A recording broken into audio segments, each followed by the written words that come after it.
Happy Devils Sunday. This is the Let's Go Devils podcast, Sunday edition. Coming back from our big hiatus. Yeah, streaming live on Facebook Live, YouTube Live, X Live, and Twitch on the Let's Go Devils network. As the Devils are about on us to revamp the team.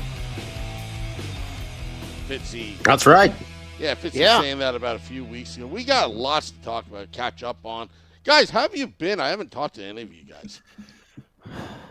Well, sorry for you got to ignore us all, Sam Wu. I mean, geez, we tried to talk to you, and you're just like, can't do it. I'm too important. Yeah, right? Oh, okay. Seriously. Yeah. Yeah, Beer Baron will be with us shortly. You know. Sure he will. Yeah. He needs to be revamped. He's so...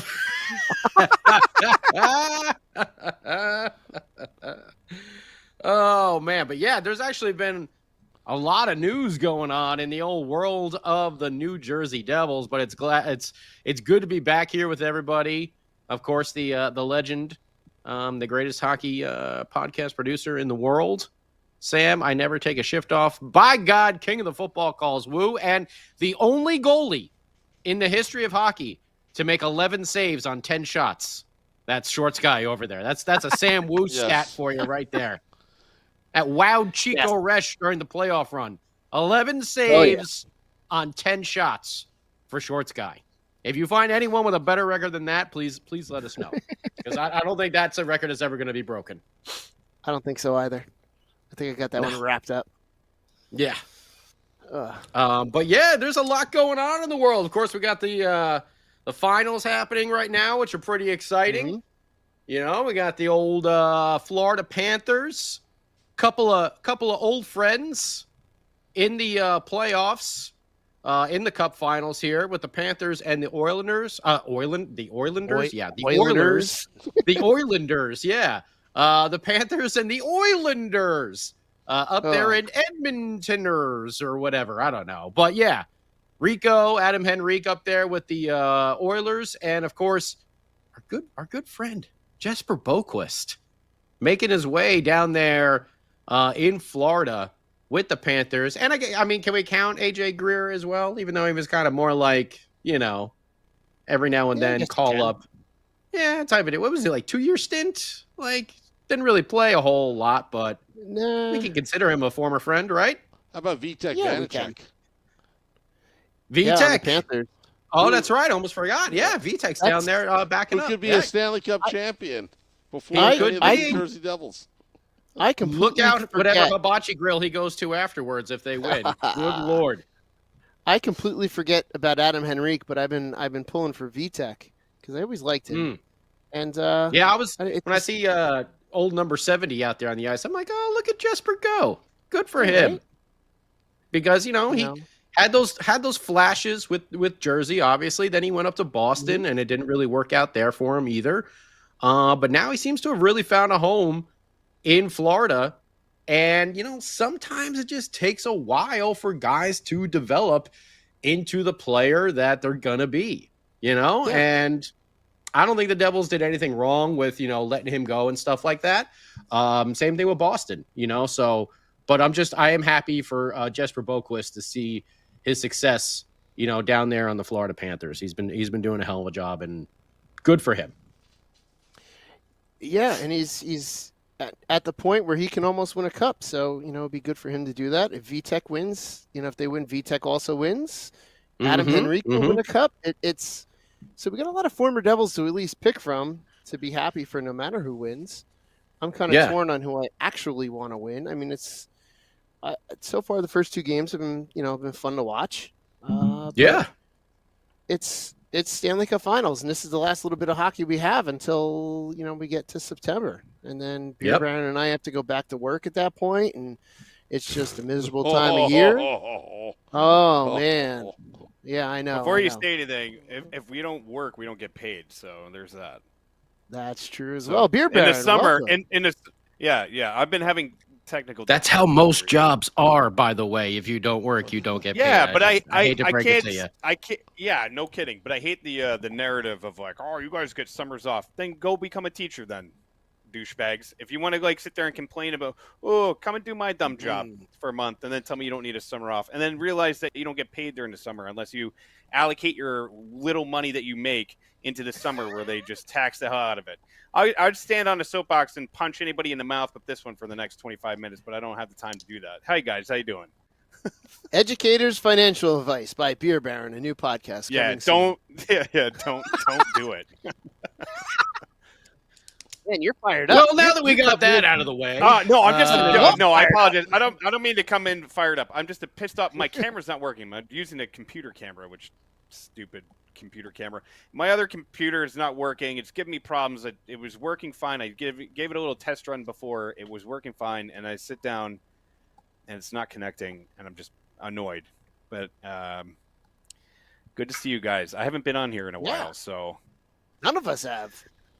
I know. Well, I it's good. wasn't 2 weeks ago, whatever it was. I don't know. Yeah, it's good to be back. Well, we were going to do a show last week, but I'll call myself out on that. I wasn't prepared to come on here and talk because there is a lot of news going around for these New Jersey Devils, and I definitely wanted to be a little bit more prepped in the idea that we got ourselves a new assistant coach who might be the one that can, really put this team over the edge defensively. Now, this whole season was like a reformation project for the New Jersey Devils under Sheldon Keefe. And the defensive side of their game increased at like 200-fold. Like they were so much better on the defensive side of the game. You look at some players like a Jack Hughes. You look at players like a Timo Meier, who were so far down the ranks on the defensive metrics, and they literally shot up into like the top 5 percentile in the league, where Jack Hughes becomes a mainstay on the penalty kill this year. Timo Meier, yeah, we can all talk about, the goals didn't go in as much as we were hoping for. But when you look at his all-around stats, holy hell, the guy still had a solid year. And his production on the defensive side, when he's out there on the ice, the other teams are not scoring. It's not like he's coming in here with like a minus 50 or something like that. Like he is, if you look at the defensive metrics, I know Sam Wu doesn't like doing that, but just looking at some of them, he jumped, I think the number was like from the 84th percentile up into like the 3rd percentile in the league defensively. Like that is some pretty amazing statistics. Now that's just with Sheldon Keefe's system. Now you're bringing in Shaw, who is known to be a player's coach who explained things really well. Players love working with him. He's done the hows and the whys and not the you did this wrong. He's not afraid to be, tight on the fundamentals until the guys get there, but he gives them that sort of that mindset of like, okay, here's your knowledge, now go and use it. And you look at the run of defensemen that he has worked with who have soared. Look at all that time in St. Louis. Pietrangelo, Shattenkirk, Cole, Pollock, Werenski in Columbus. Columbus went from one of the most, by God, awful defensive teams in the league. Shaw goes there. They jump up to 2nd in the league in defense with Seth Jones and Werenski. Now, obviously, once Shaw left, Seth Jones had it didn't work out kind of the same way without Shaw there. And who was the coach that was in Vancouver when, obviously Quinn Hughes is going to Quinn Hughes, but who was the coach that was there when he developed into a point per game defenseman? That would be Shaw. I'll take it. Who fixed Ristolainen on the Flyers last year, who was basically a healthy scratch to going up into their top pairing defense? Like, this guy is going to pay so much dividends for this team when you look at a Seamus Casey, when you look at a Shimon Nemitz, when you look at Silyov coming up, the big Russian kid, this, and Luke Hughes, by the way, as well, this guy is going to be so good. And another little tidbit, guess who coached Sheldon Keefe to his best run? Sheldon Keefe got called up for 49 games. That was his biggest stint in the NHL. Guess who his minor league coach was during that time? Shaw. Shaw. There you go. There you go. You guys are answering like true students over here with questions. You're answering my question with a question. Be confident, Actually, no, damn it. If we were acting like true students, we'd be asking to go to the bathroom. Dude, yeah, it's summertime wait, brain hold on, wait. where you're like, Wait, ready, Scotty? Scotty, this you want an example? What are we doing again? Why don't we ever talk about the new assistant coach? Well, I don't get it. Yeah, why don't we ever do that? There you go. There's two examples. Bradshaw is going to be a key factor in this team, moving forward. And I had no idea about the connection to Sheldon Keefe, before he got hired. And yeah, the Flyers got Rick Tocchet, of course, but you look at a lot of those Flyers blogs and everything like that, they are not happy to see Bradshaw leave this team because of what he turned around. And I mean, listen, the Flyers did not have a good season.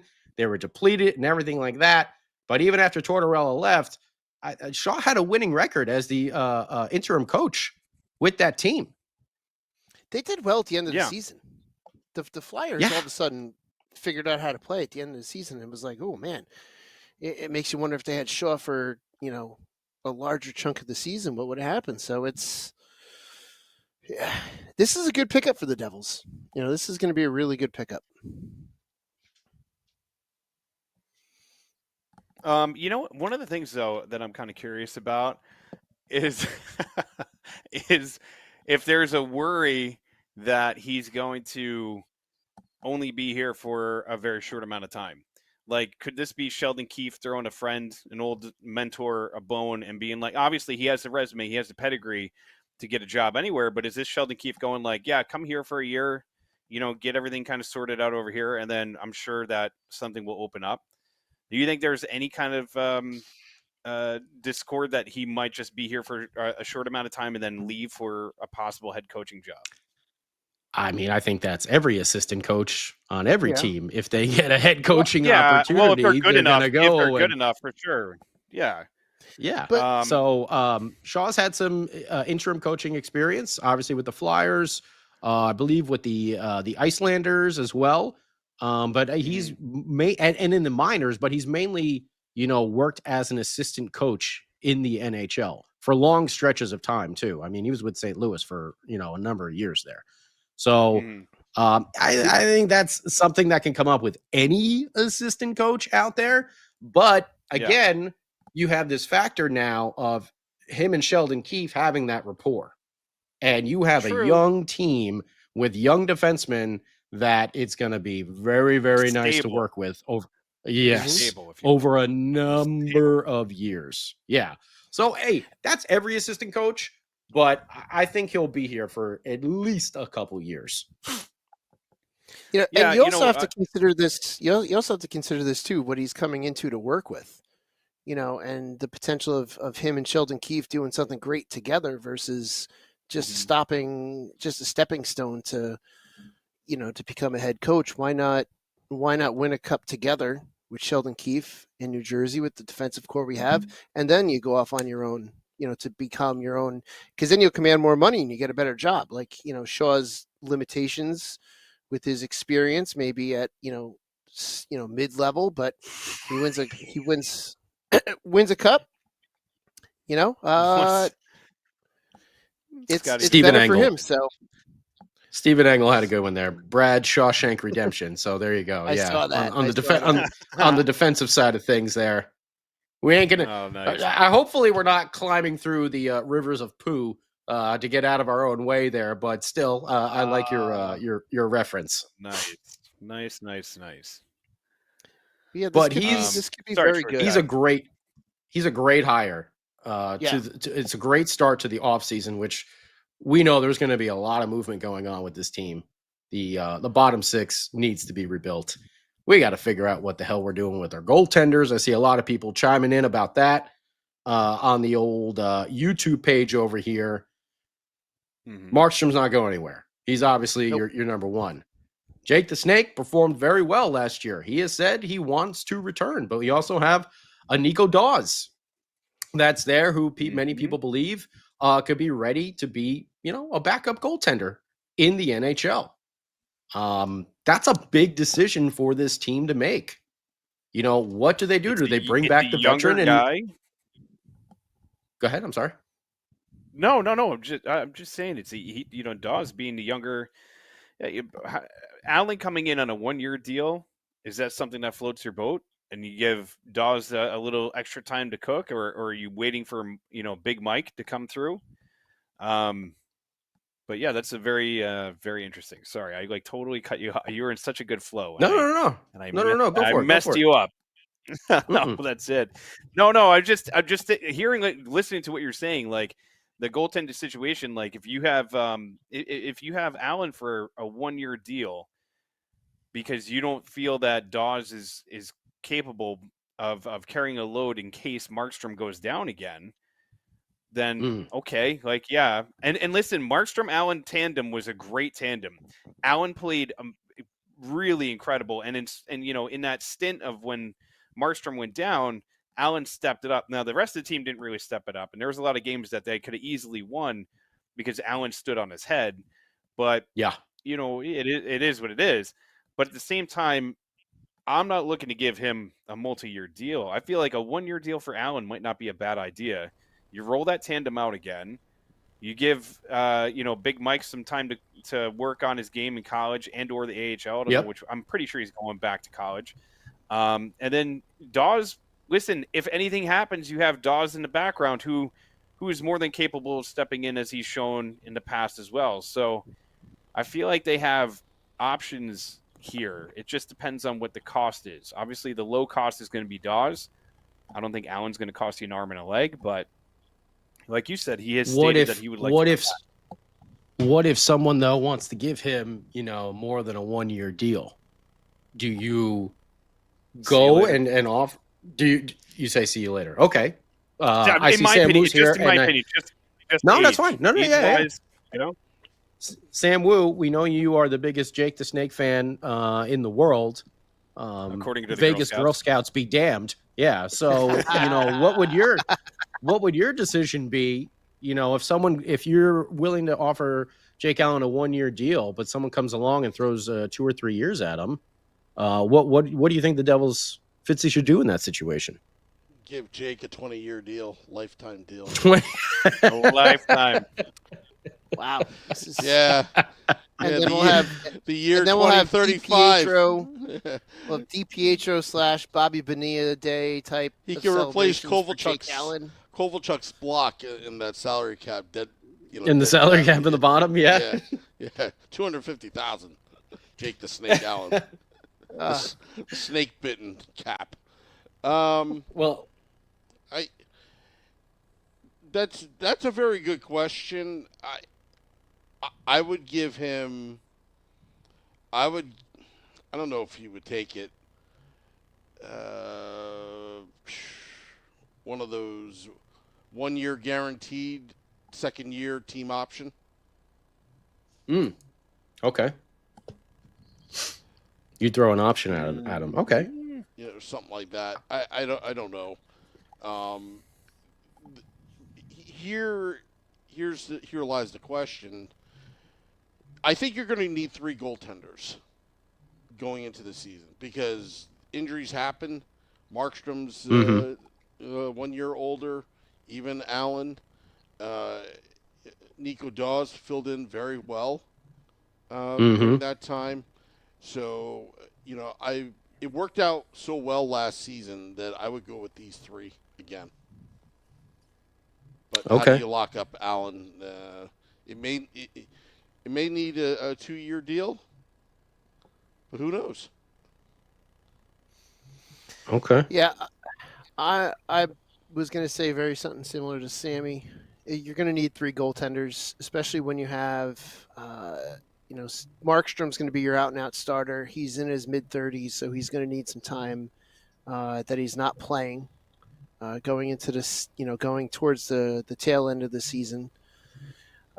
You want someone in Jake Allen that you can trust. Markstrom and Allen seem like they work really well together. I don't know what their relationship is like off the ice, but I think you're going to have to start to work Dawes in a little bit more and give him some more of that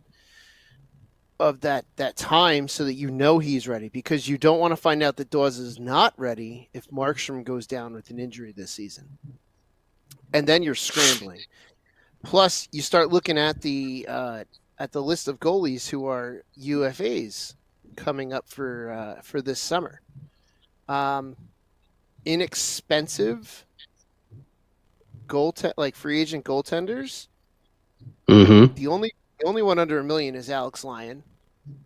You have Rittich, who is out there in L.A., or James Reimer, who is there in Buffalo. But James Reimer's 37, so he's older than Allen and Markstrom. Rittich is 32. He'll be $1 million if you sign him for that. Or you go for someone, you bring in, after that you're looking at guys in the $2-3 million range. So Jake Allen may be one of your best bets, but at the same time, Jake Allen is also pretty, a desirable goaltender on this UFA list. So you got to consider that as well. Like there's really only 12 UFA goaltenders out here, and Jake Allen proves he could still play. So he could also command some money out on the market. But at his age, too, he's going to be very selective in where he goes because he wants to win a cup. But okay. I'm with Sam. I say you bring him back. You have your one in Markstrom, and you have your 2 and your 2A as far as your backup between Jake Allen and Nico Dawes, and you work in Nico Dawes just to make sure that he is ready. Now, let me throw this out to you guys. Yeah. Nico Dawes is on a one-way contract this year. Mm-hmm. So if you, for some reason, want to send him down, you got to put him through waivers. And I can almost guarantee you he will not get through said waivers. 1,000%. Yeah, someone will claim him. So with him, with him being an RFA, do you just rework his contract? He's By the way, Jake Allen did win the Stanley Cup with the Blues in 2019. I always forget that. Yeah. Well, why not? I know, why not win another one? I think he another started thing the season, then Binnington won I forget, but anyway, who cares? Yeah, I think Binnington took over. But that's another thing to keep in mind here. If you re-sign Jake Allen, what are you going to do with Nico Dawes? You're going to keep him up and keep that roster spot there for him instead of like some other players, forwards or defensemen? Because if you sign Allen and you expect him to play, you're going to have to send Dawes down, and he's going to have to go through waivers, and he's going to get claimed. You don't have to send him down. I don't think that works during the season, yes, but not during the season, yes. No, not during. Yeah. No. But at some point, if you're going to have just 2 goaltenders, that's going to be part of it. Yeah, no, that's 100% true. And especially if God forbid something happens again, if you find yourself in a short-term injury situation, then do you leave Dawes? See, that's where it becomes like you would leave Dawes in the AHL. You would bring up. Well, you'd have to get him there first. Well, no. I'm saying if he starts the year in the AHL, and he's in Utica, but he's not on a 2-way contract. I understand, but I could be wrong about this, but I'm pretty sure he could start the season in Utica. I don't know. I don't know if I'm wrong about that, but yeah, look that up because I'm pretty sure he could start in the AHL, and what becomes the issue is if you call him up at any point. If you call him up, then you can't send him back down without putting him through waivers. I think that's the loophole. Okay. I mean, because that's something to consider, So especially Tom's with... saying the same thing. Dawes can't be in the AHL. He's on a one-way contract. I understand he's on a one-way contract, but I forget. I think he's got to agree to go down, and then I think he would have to be put on waivers. It's almost like a conditioning stint, like the players have to agree to be sent down there. So yeah, Ted loves Sam Bennett, by the way. Yeah, he does. He loves Sam Bennett. But this is something to consider, given Markstrom's age. We saw it last year. He got dinged up for a little bit. Do you have that confidence in Nico Dawes just to say, hey, Markstrom gets hurt and he misses like, what was it, about a month and a half he missed of the season? Somewhere around there? I don't remember exactly. Was it just a couple weeks? Because that's right, because we had the Four Nations break while he was injured too. Okay. So let's say like 4 weeks, okay? If Jacob Markstrom has to miss 4 weeks, do you guys have the confidence in Nico Dawes to take the reins as that goaltender to, be the rock for this team back there? Can I put an asterisk on that? Because there's a couple of things that I think need to be kind of going on during that, if that were to happen. Number one, if the team under Shaw defensively is doing what they need to do, then putting Dawes in isn't going to be as hurtful as you think. If the team is healthy in front of him, I think the team will be okay. Do I think he's going to win every single game? No, but I feel like that they'll be better suited than the doomsday scenario of losing like a playoff position or whatever it may be. If the offense is clicking and if the offense is cooking and doing what they have to do, then that makes a difference too, because then you don't rely on 1-0, 2-0, 3-0 games, or 1-0, 2-0 games really, or like 1-goal games. You can have a little bit of a team that has a little bit more of an offensive push. So there's other things that go into that. It's not just a factor of like, will Dawes be okay? Because I think he could be okay in front of like a healthy defensive core that we have. I don't think he's going to be Markstrom okay. I think he'll just be okay. He'll be, if there's a 10-game stretch, he wins you. Is he going to be more okay than Allen? That's the question. Do you think he'll be more okay if that happens than Jake Allen? That's the main question there. Because as a backup in there every now and then, cool. But to have like a 4-week stint where you're the starter. I totally get it. Yeah, and I totally get what you're trying to say. Like, so Allen to me, I think would be the better option. But the only thing that makes me nervous is just durability, is the age. Now, if Allen starts wearing down and he's letting in 2-3 goals a game, it starts to become an issue. Things like that. Like, so this is why we don't get paid the money, that Fitzgerald gets paid, because this is not a question for a bunch of knuckleheads who sit around debating if there should be 3 goalies on the It's the perfect question for a bunch of knuckleheads. What are you talking about? Come on. Yeah, right. Because my brain isn't big enough to process the information. No, 3 armchair GMs over here? Come on. This is the perfect question for us. Oh, yeah. Yeah, of course. No, yeah, to be honest with you, it's like these are the things that going into this offseason, there's going to be a lot of different that bottom 6 that you brought up before. Like the goaltending situation, I think, to be completely transparent about it, the goaltending situation, I feel like if you go with Allen, you'll be fine. And if you go with Dawes, it will be fine. My only question is if you do go with Allen, how long is the term? Like how big of a contract is he getting? Is he getting 1.2, 1.5, 2.1, whatever the heck it is? How many years is it going to be? What is the end goal of that? Are you waiting for it? Is Big Mike the answer? Is that what you're waiting for? That's, I think, everybody's, golden child right now is the hope and aspirations they have in Big Mike. So either way, it's fine. It just depends on what it really boils down to is the money and the term. because I don't know if I want to give Allen a 2-year deal. I like Sam's idea of giving him like the one with the club option on the second year. Which I don't know. I don't know if they do that in the NHL with club option. But listen, if you go with dogs, you go with dogs. I feel like the bottom 6, and yes, I will throw a bone to our good friend Ted here right now. Would I like a Sam Bennett on this team? You're damn straight I would like Sam Bennett on this team. Do I want Sam Bennett at over 6'5"? No. That's another guy. Sam Bennett, hell yeah, dude's a monster, and he could score, he could punch you in the mouth. He's a bulldozer when he needs to be. He's got proven pedigree in the playoffs now. He is one of those guys that strikes fear into other forwards, other defensemen. So is it cool to have like a Sam Bennett? Hell yeah, it is. At what cost though? Because guess what? If they win the cup again this year, that cost is going to go up.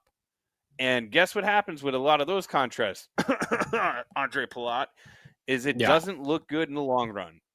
So if you want to get into the Sam Bennett contest, cool, but do not overpay for that dude. Same thing with Marchand. Somebody was saying before, Marchand's going to get paid. No, he's not. The dude's like 38 years old or 39 years old. He's not going to get paid a huge contract. He might get paid for like something. a year or two. He'll get for like a year or two, but he's not going to get no like 4 or 5 year deal, which Sam Bennett's going to be looking for. And I don't know if you guys remember or not, but we got that guy named Luke Hughes on the team who's going to get himself a pretty nice contract. That's going to eat up basically half of the salary that we have available right now. But we got a number of questions over here. I mean, obviously we know Tuna is gone. Thank you, Thomas Tatar. You didn't have the greatest season in your comeback here, but we do know the dividends you paid in the locker room and your run before that with Mercer and Nico.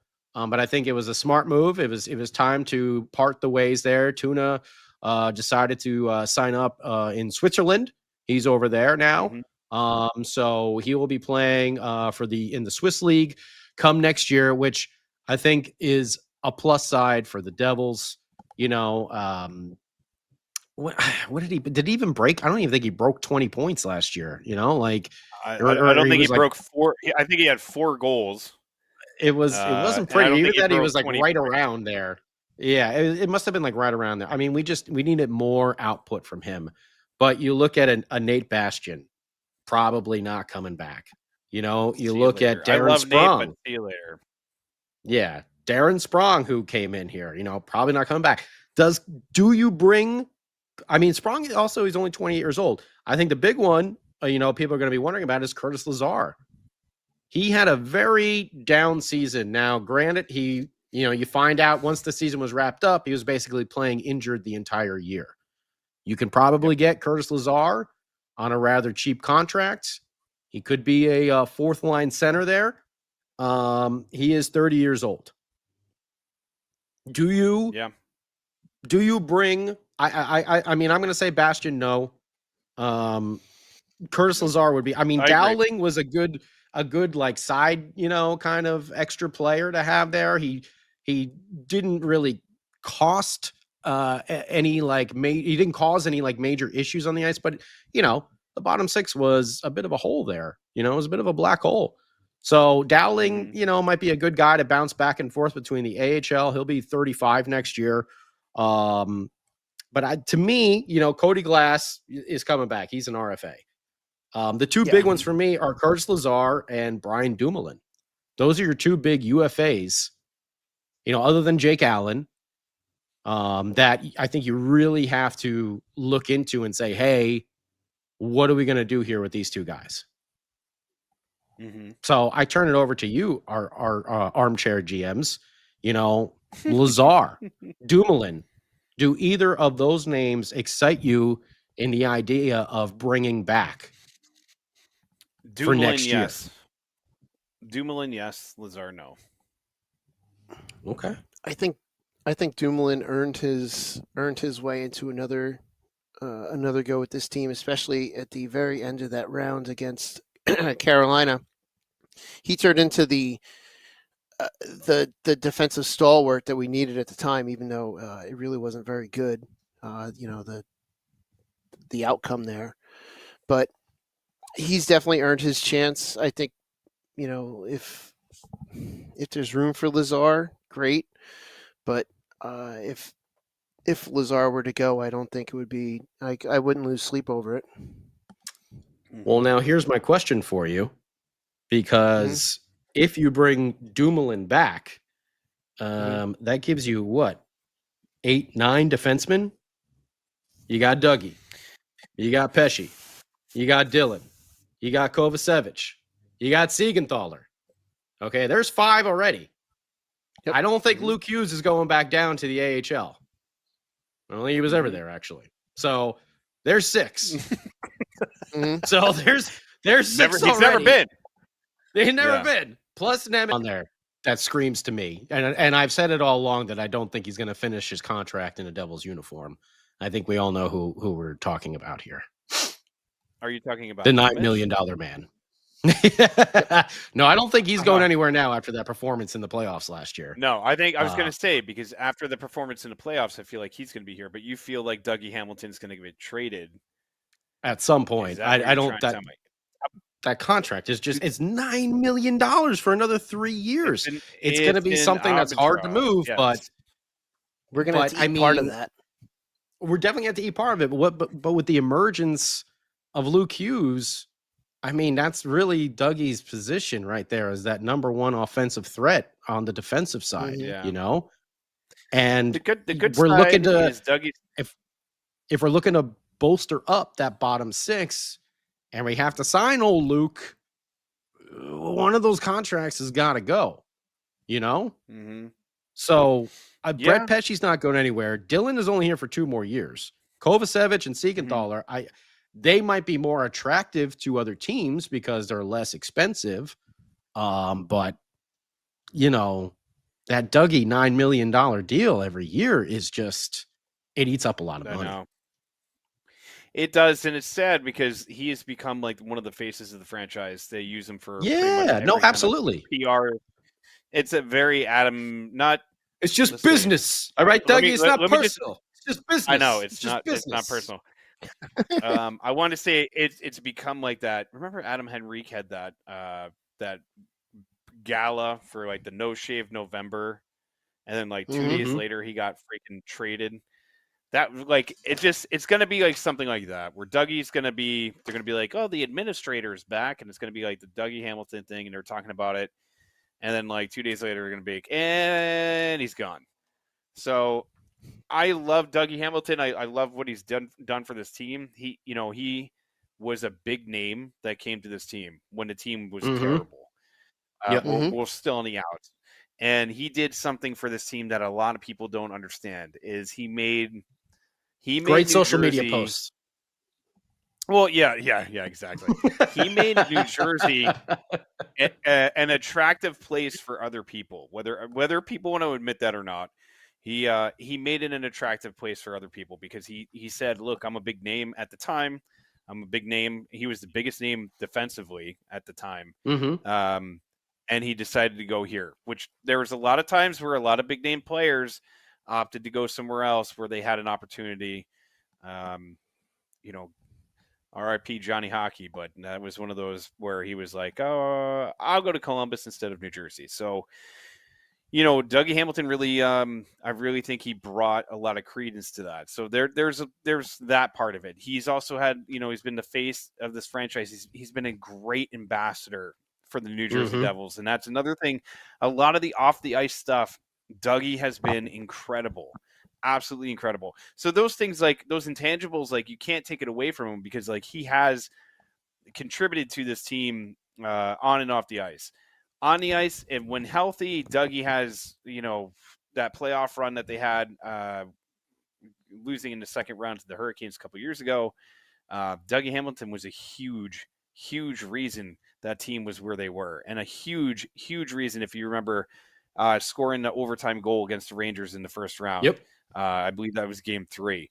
So Dougie still has value. It's basically what I'm absolutely the long-windedness of this.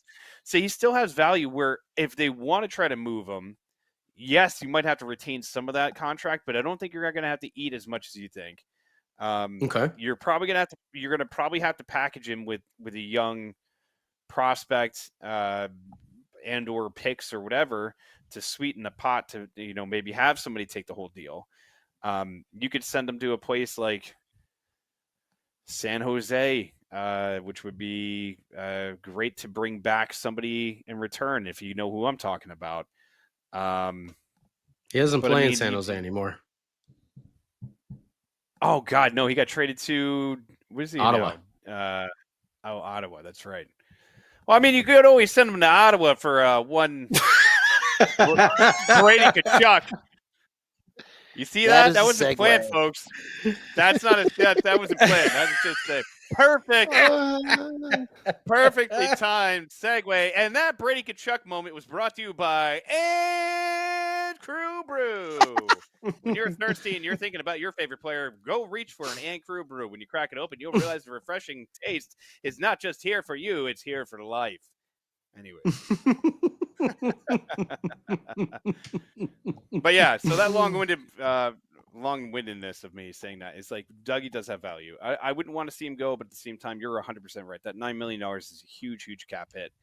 And there's money that could be moved into other places that would be helpful. Also, Andre Palat, I feel like that train has run to the station and has been put into the dock because Ben, oh man, like you keep hoping, you're like, hey, we get into the playoffs, buddy. Like this is your time to shine, right? And he's like, I mean, last year he was playing pretty good hockey, and I mean, like he plays good with Jack and everything, but it's just for that much money.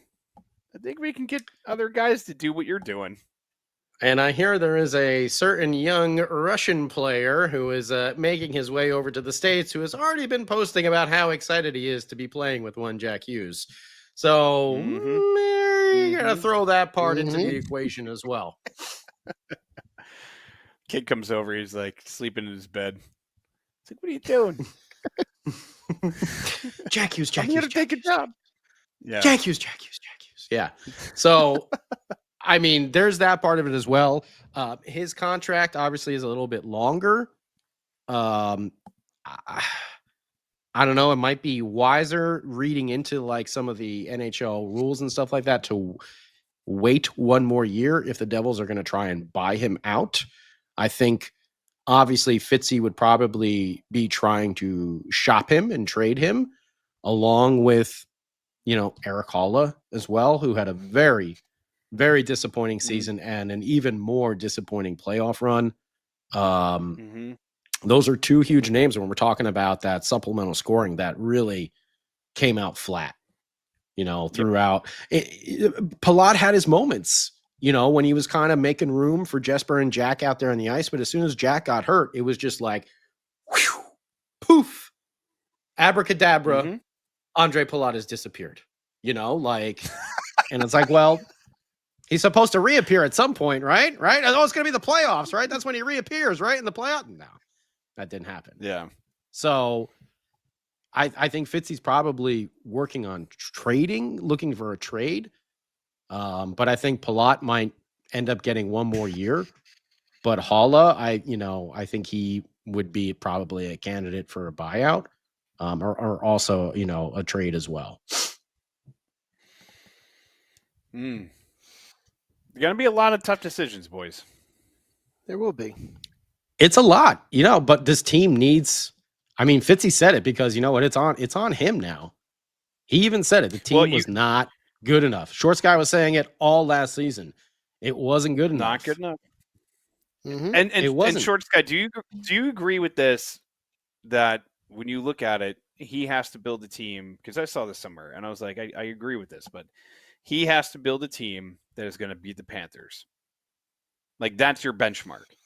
You don't have to look at anything else, but it's like that the Panthers are right now where the NHL is at least in the East, right? So when you look at it, do you feel like that's like a smart way to approach this? And if so, like, how the hell do you do it?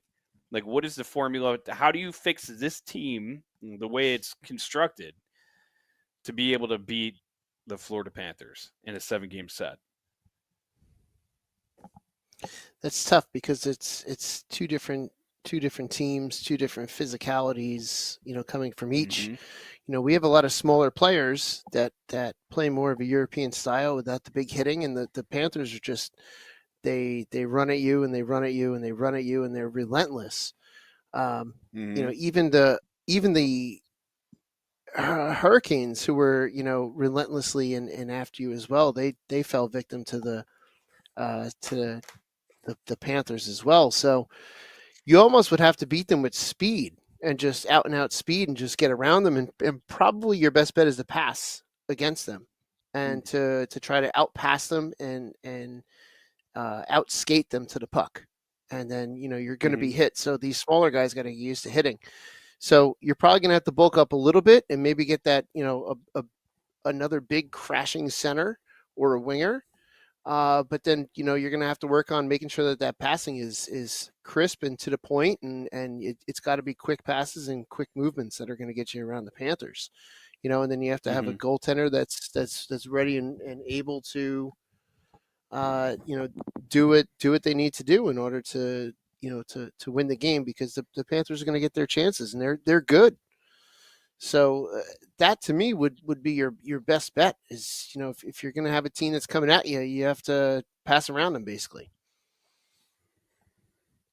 But I feel like you also have to stand up to them. Take the hit. I feel like you have to stand up to them too, because they'll just bully the hell out of you, and like you do. You're not. You do, yeah. But your bottom six has to be those players, because Jack is small, Jesper's small. Like you can't change that. Like you're not going to give them an additional 6 inches of height. You can bulk them up, but then are they going to be as mobile if they're a little bit more bulked up? So it's really a matter of your bottom six has to be those players that are going to go out against your Kachucks and your Bennetts.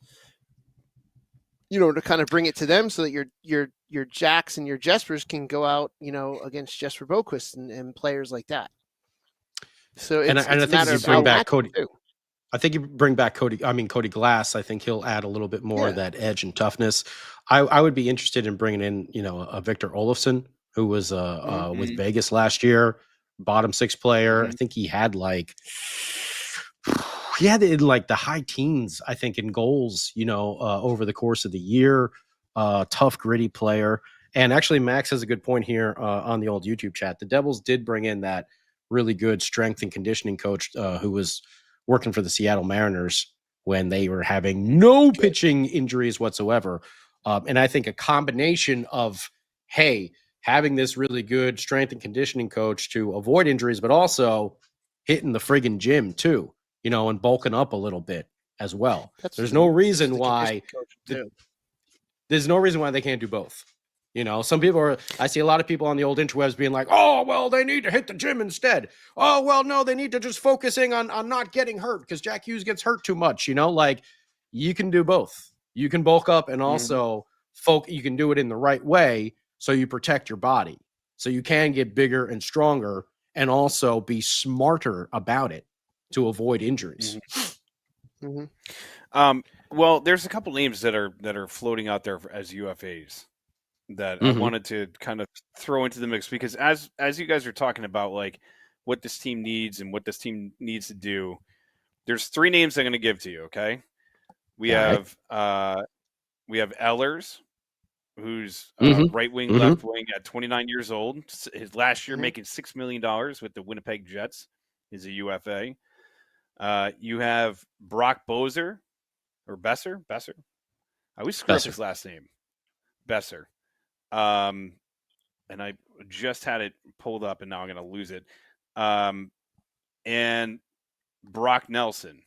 So out of those Brock Nelson 3 resigned. names, because he did resign? Damn it, I missed Colorado. that one then. All right, never mind then. Screw him anyways. So out of those 2 names then, do either of those 2, because they will take up a considerable amount of your cap money. Do That's either the of those issue. 2 names, or they both sound intriguing, but it's the money issue with them. Unless they move. That's why I was looking at. So, I think Victor Olofsson was only making $1 million last year for Vegas. That's why. That was another reason why I was like, ooh, Well, look at that right there, low salary cap. Like that's the guy that we can pump in there on the third or fourth line. With old Cody Glass. And yes, Tom. Yeah, Brock got 7.5 for 3 years, which ironically I think was almost exactly what Lou Lambs offered him, and he turned down. But he took it from Colorado. He's got a hell of a lot better shot at winning the cup next year with Colorado than the Icelanders. So I'd rather live in Denver than outside of. Well, not during the wintertime, maybe. I'd still prefer Denver. It gets snowy over there. I know it gets snowy. What about Look at you going soft living in SoCal. Listen, I just drove through the Rocky Mountains over there, and it was like there were signs out there that said snow chains are required until May 31st. I'm like, what in the hell does that mean? I live in LA. I do not have snow chains. All right. For him though, it's a great deal, for Brock Nelson, because obviously Colorado is a really good team. They just got hit with like a conference finals type matchup in the first round against Dallas, and bye Pete. He kissed his job goodbye there by throwing Ottinger under the table. About that. Yep, I want to talk about that one in a minute because I have a soft spot in my heart for Pete DeBoer. I love Pete DeBoer. All right, well, some other names that I can throw out you, Claude Giroux, who's an older statesman, Matt Duchene, I think the Sens are trying. The Sens are negotiating with him now, I think, to bring him back, but that doesn't mean that he's signed yet. So it's still a potential. But I think he might cost a pretty penny too. This Travis Konecny, he's a free agent. Konecny, yeah. I'm trying to look this up real quick because if he is, dude, I would go after that dude. He's like one of those players that I hate to play against. There's no way he's a free agent. I don't know. I'm looking this up on. I keep forgetting Corey Perry is 40 years old. Yeah. And he's how many? What is this? His fifth Stanley Cup Finals in a row, or something like that. 6 years. His fifth Stanley Cup Final in 6 years. He is. That's wild. And he is out there doing it and doing well. Well, yeah. I mean, I'm looking at this. One yet. Well, yeah, he's got. I mean, look what he's got around him too. Mitch Marner, no, thank you. Sam Bennett, interesting if it doesn't cost you a lot. Besser, he's going to command a lot of money. I know. Yeah. Even Marchand, I would take Marchand. See, nobody has updated their list because now I'm on ESPN and they still have Brock Nelson listed as a UFA. Yeah, Claude Giroux, Yanni Gourde got paid, I'm pretty sure, by Tampa Bay, if I'm not mistaken. Tampa Bay, yeah. I think they announced his Anthony, no thanks. Bolivier? Yeah. I mean, he had 15 goals, between what was it? Was he on the Islanders before he went to the Caps? He was with Caps. No, he got traded to Washington. Oh, the Penguins. Yeah, he got traded. I mean, maybe like a 1-year deal, kind of stuff. Yeah. Yeah, I think that connected. What's his name? Is it Suter? Who had a career high 46 points? Yeah. Yeah. Riley Who Smith. was the dude in who was I thinking of who was in Chicago that had his career year? I can't think right. Oh, damn it. It was, dude, if you could get Jamie Benn for like half price, I'd take a 35-year-old Jamie Benn. Ryan Donato, that's it. Yes. Yeah, Ryan Donato did he resign? I don't believe he's so. Listed as a UFA. He's listed as a UFA. He's a UFA. Yeah. 2 million cap hit from last season, and he's 29. He had a career year. He had a career year last year. So he's another one right there that, yeah. Hey, if you get Jamie Benn would be. Jamie Benn would be, listen, he's a little bit older now, but you want to talk about toughness and grittiness. That dude will bring it to the team 100%. Mm-hmm. There's options. There's some options. There's options. There's always the unforeseeable trade. So that's, I wouldn't be shocked to see if there's movement via that way. It just depends on how crafty he can get, Fitzgerald can get in moving some of these contracts. Tuck from Buffalo would be amazing. Robertson from Dallas would cost you an arm and a leg. I feel like they would want way too much for Robertson. Mm-hmm. But that dude is, I mean, he had kind of an off year this year, but dude, I don't know. This is what's fun about the offseason is the unknown and the unpredictability of what's going to happen. I mean, who knew we were going to get PK Subban a couple years ago? It didn't pan out the way we wanted it to, but at the same time, that was one of those moves where we're like, oh my God, or Taylor Hall for that matter. Sam says doesn't want Robertson, and listen, I don't blame you for not wanting Robertson. I just it's just a name that got thrown out there in the YouTube chat. Konechny would be an interesting target as well. If he's, I didn't see him on the other list though. I didn't see him on that list. If he's available, hell yes, might be more trade. Maybe it might be more of a trade type of thing. But it's oh, he is locked down. Oh, okay. Oh, is that Robert? I think Robertson's locked down now. 8 years. I think that's for Robertson. I don't know. Yeah. Oh, he says. Konechny is 8 years. Oh, okay. See, stupid Google. Thanks, Google. Make me look like an idiot. No, Jay Snow. Will Fitz actually make these moves? He's got to do something. Yeah, he's got to do something right now. His seat's warm. It's like 12 or 13 million. He's got the seat warmers on. He's got the seat warmers on. I think he's got. Go ahead. No, I'm just saying if Fitzgerald they need to get past the second round. If Harris and Blitzer and all these guys are serious about this team, they need to get past second round, and he needs to do something about that. He needs to make that move that is going to shake up this team in a way. Like, listen, has he done a great job so far? He's done a good job, a very good job. Look at some of the names that he has. Our defense looks great. Mm-hmm. The contracts that we have, the fact that we're not paying Jack Hughes $12 million a year right now is absolutely incredible, and all due credit to him. The fact that he has Nico Hischier for under $8 million right now, who should have been top 3 Selke vote, Jesper but Bratt was top 4. He's got Jesper Bratt. So has Fitzgerald done a good job? Yeah, he's done a good job. Very serviceable job. But to get over that hump, to not just be like, we don't want to show up with the dance every year. We want to dance with the prom queen. You know what I mean? Like we want the whole enchilada. You don't want to go and just be like, hey, we made the playoffs. There's plenty of teams in all sports that are like, hey, we made the playoffs. And then you're out. Poof. Look at the Maple Leafs. Look at teams that are like, yes, regular season warriors. And then you get into the playoffs and you're like, and that first round was fun. You don't want that. So here's a name he wants to build a team. Here's a name to throw at you for a bottom 6. 36-year-old James Van Riemsdyk. Less than born. He's always had an issue for some reason coming here, so I don't know about him. Yeah, but it's an interesting. Yeah, it's an interesting thought, but yeah, he's always seemed to want to not play for the Devils for one reason or another. But he is a UFA.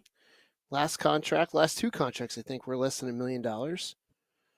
At one, it was $900K last season and $1 million before that. So he's in the price range if he's still, and last year with 69 games played, 16 goals, 19 assists, so he's still able to pop some in. Someone with experience, if you got to move up to a second or first or second line too, you can throw up there as well.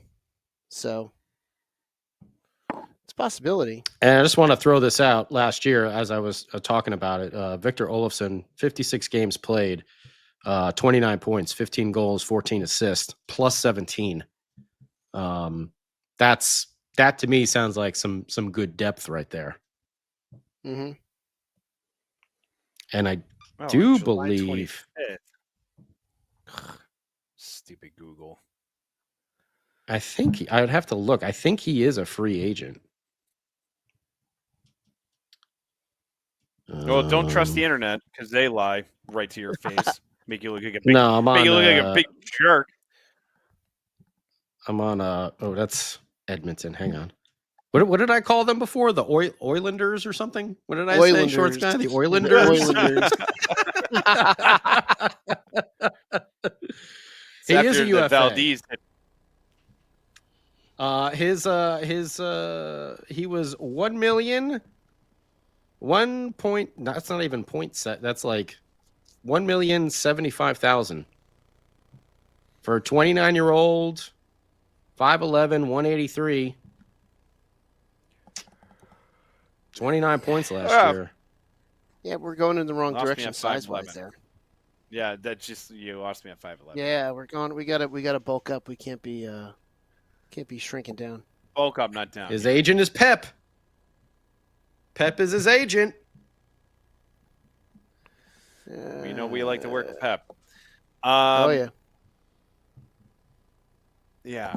Well, either way, I don't know. I like that idea of almost 30 points there on your fourth line. I think that would be a nice fit. I like the idea. I mean, I would enjoy the idea of a Jamie Benn. I'm sure that he might be a little bit more expensive, but I love the toughness and grittiness and the leadership that he would bring to the team. The Ryan Donato, I like that idea as well. But I think those three big names there, Palat, Haula, and Hamilton, is where the Devils are going to find that money to rebuild that bottom six to make them into that complete team. Love Dougie, like we're saying. It's not personal. It's just business here. With the emergence of Luke Hughes, Seamus Casey, Shimon Nemitz last year proved a lot of people wrong when it came playoff time.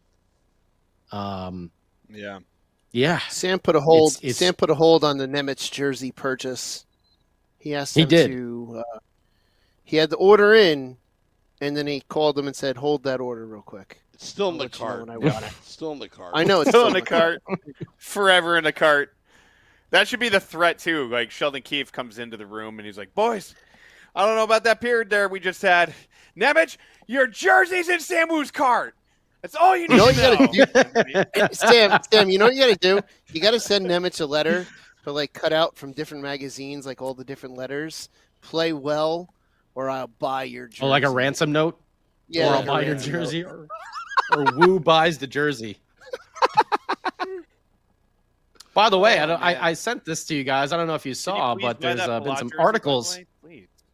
There's been some articles about all the how much fun it is to go see a game at the Prudential Center in Newark. And what do you know? The picture on that article is of our old party there outside on the streets.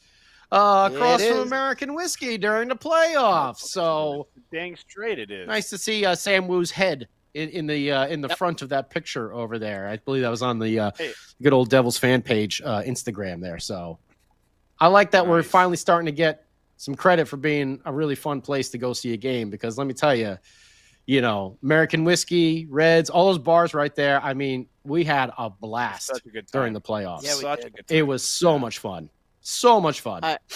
I'm looking forward to, and at the same time fearing, a deep playoff run.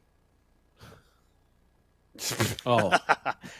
Imagine just stand, but nothing feels better than leaving the arena on a nice warm summer's evening, screaming your head off because they just want to, and then going back to the bar because it's still open because they're going to party all night long after a W. Yeah. Oh my God. Back in 2012, cars staying in the parking lot that night, boys. Back in 2012, Sammy and I and the rest of the guys from 208 would go across the parking lot to where that old beat-up Chinese food place was. We'd sit down and have Chinese food, 10:30. Oh, Sam Woo and the old crab rangoon. Yep. I actually don't eat that. God, it's so funny. It was ordered. I think Hans was the one who ordered it every single time. I But remember it got having ordered. grape soda. I remember having grape Yep. soda. Sam would be like, "Hey, if you go there, don't get the crab rangoon." I'm like, Sam, I would never get that from any Chinese food restaurant to begin with. No, I'll Hey, pass up on the watch crab it. I got- rangoon. You know what? Next time you come out east, if we get a chance to actually hang out and you don't dodge me, we will find. I have this place by me that has incredible. Wait, didn't you not crab show up to rangoon. the playoff games where we had these big parties? I believe I was there. I don't know about you. I was there. So, you know, who's dodging who? I don't know. Just like you Purple deflected Cobra. that question. So, anyways, we I'm have going Chinese he food. I'm answered- getting like some sesame chicken or something like that, beef and He broccoli. I'm answered not your like question with a question. crab rangoon. with a Yeah. question. Exactly. The other Sam we was should start special. wrapping You go to up the here. bar. You're gonna get wings. You're gonna get nachos. You're gonna pizza. Sam orders Catfish. the catfish. Yes. The only person I've ever met in my entire life. I didn't even know catfish was on that menu, and Sam sits down with I think a Sam was the only one that man-sized ordered it. slab of catfish. The guy in the kitchen was probably like, "Ah, that was a joke. I didn't even put that. I put that on the menu as a joke." They're like, "What are you gonna do?" I don't know. Give him some chicken and rub dirt on it. He'll never know. That's like that Seinfeld where the hot dog in that old theater that Kramer is restoring. And he's like, I'll have a hot dog. He's like, you kidding me? It's been there since the silent era. Oh my god. I remember asking Sam, what are you getting? Nachos? Nah, I got to get the catfish, man. They're on a 2-game heater. Got to get that catfish again. Sam's superstitions, food superstitions with Sam. That's the next one. Oh, we should man. talk about. But Seafood well, Sam. as we're wrapping up, I would like to bring up something that you kind of mentioned before is the firing of one Pete DeBoer, who has been in the conference championship, I believe 6 out of the last 7 years. It's a weird, something like that, crazy stat like that. The last 3 in a row with He's- Dallas, yeah. Yeah. And I mean, like, listen, he's got a winning pedigree. He just can't get over the hump. He's been to the Stanley Cup Finals with the Devils. He's been to the Stanley Cup Finals with the Vegas Knights. Did he go with the Sharks? Or no? Was that him? I don't Was know, that but you know what predated else? him? Just to I think throw he this went in with there, the too. Sharks, too. He's 9-0 in Game 7s, and he hasn't won a Stanley Cup. How can you be 9-0 in Game 7s and not It actually is win the cup? bizarre. And do I think that he's going to get a job somewhere else? More than likely, because somebody's going to look at his winning pedigree and be like, "Yeah, dude, he's going to get over that hump eventually." But it's crazy to see even a guy who brings your team to the conference finals. That this is a league where it's like, if you're not getting it done, we will move on, and that's where I bring in Mr. Tom Fitzgerald. Has he put together a good team? Yes. Has he put together a great team? Not yet. And if it doesn't happen this year, I have a feeling that things are starting to get a little warm in his seat. So would I be surprised that he's going to make bigger or more aggressive moves this offseason? No, I wouldn't be surprised. He has shown in the past that he has had the wherewithal and the balls to be able to pull things off and to be able to make some of these magic moves. But I do feel as a fan base, we're expecting a little bit more. And even though we're moving in that right direction, we expect to be there a heck of a lot faster. So let's see where he ends up over this offseason. So the ball's in his court. And so let's see how he handles this situation, at least this year. My final thought is that, to follow up on what Beer Baron was just saying, I think the offseason has started out very well with the strength and condition coach hiring and, of course, Bradshaw coming in. I think it's going to pay huge dividends for this team, not only their young defense, but their superstars up front. Your Timo Myers, we saw it this year under Keefe, the Jack Hughes, Jesper Bratz. These guys are just going to get better defensively, which is going to be able to create more offense out there on the ice. So I think that's going to be a really, really key thing. And I am very excited because Bradshaw likes to play a very aggressive style on the PK. And there were times, even though the Devils were very good on the PK this year, there were times where I'm like, they're sitting back too much. So I'm actually really looking forward to them being more aggressive. And the way to do that is to use speed. And we all know this team has got a lot of speed. Luke Hughes is just constantly on the turbo button whenever he's out there on the ice. So I think it's going to make him such a better player defensively. We saw him with so many good sticks this year, using that reach to his advantage and his speed to his advantage. You get Shaw in there. This could really be the start of a career-defining season for Luke Hughes. So it's starting off well, but those three names, Palat, Haula, Hamilton, got to figure out what's going to go on with those three.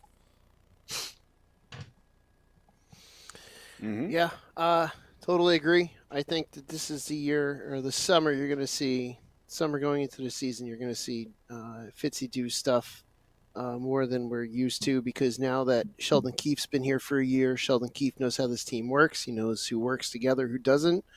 I think that gives Fitzgerald and Keefe the ability to go out and find the pieces that will work to make this team successful. So getting that year of experience, with the players like Jack and Luke and Jesper, now Sheldon Keefe can say, okay, well, this is what I need here, it's what I need here, it's what I need here, and then Fitzgerald goes out and does the shopping. I think that's going to be a huge plus for this team.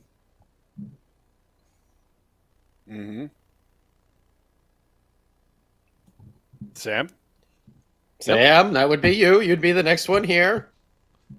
I have nothing to say, really. So I'll end it on that note. Okay. No, weird. All right. Well, interesting. Thanks for the anticlimactic ending. And play the music. Let the music roll. I'm looking for that button.